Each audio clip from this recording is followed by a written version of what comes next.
Here's the Mindful Man reading Chapter 17 of Flanders Friend, which is on KDP Amazon. Tim walks to school. Tim walked to school with a renewed hope in his heart. He had Arthur back in his life and he knew he could face up to anything. Unfortunately, when he got back to the school gates, a familiar face was waiting for him. "Where's my money?" said Smigger with a cruel grin.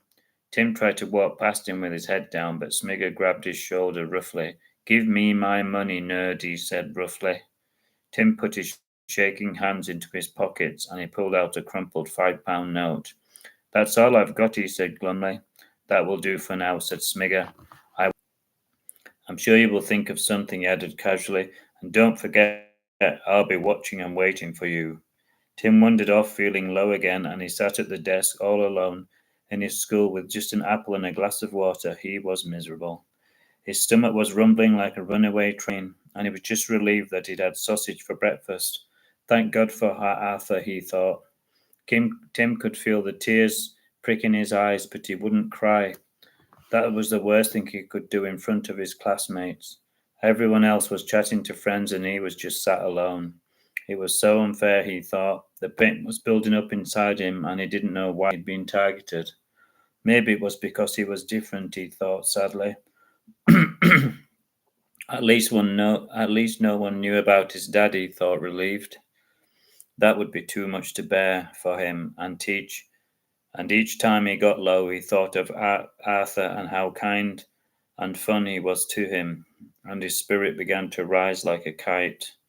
Arthur gave him a reason to keep going, and he had so many dark thoughts running through his mind like demons, trying to drag him under. He ate the apple, it was crispy and delicious, and he began to feel a little better. Tim was easily pleased. Sometimes it was the little things in life that can make a difference, he thought. And the rest of the lessons went by slowly. All that he could think about was his hollow stomach. He was sure that the apple was rolling around inside of him, and he felt like the Tin Man. Eventually the bell rang and he walked out of the school gates briskly with his head down.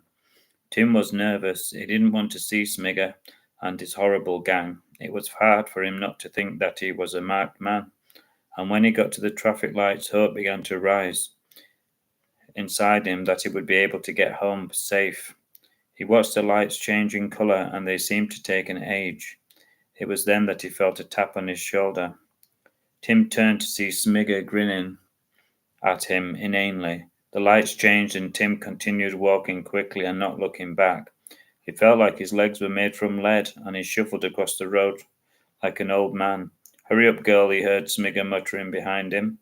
Tim carried on walking and he was getting closer to the safety of the fields. All that he wanted was to see Arthur and to laugh again. Smigger grabbed him roughly by the shoulders and turned him round. "Don't ignore me, girl," he said. "I didn't," said Tim.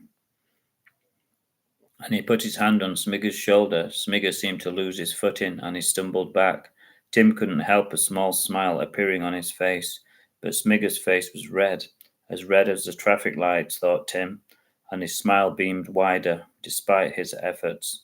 Unfortunately, he took his eye off Smigger a little too long, and thwack, he felt a burning sensation in his left eye, and he fell once again into the dirt. "Don't laugh at me, girl," said Smigger. "Next time there'll be more," he spat out like a snake. Once again, Tim scrambled to his feet and brushed the leaves from his trousers. His eyes were burning as if someone had inserted a red-hot poker into them, and Tim wanted to cry. "What have I done to deserve this?" he thought. "Nothing. This will take some explaining," he thought when he got home. Tim was embarrassed for Arthur to see him like this, and he was worried about how Arthur would react. It didn't take him long to find out the answer. Hope you enjoyed my little section from Amazon KDP.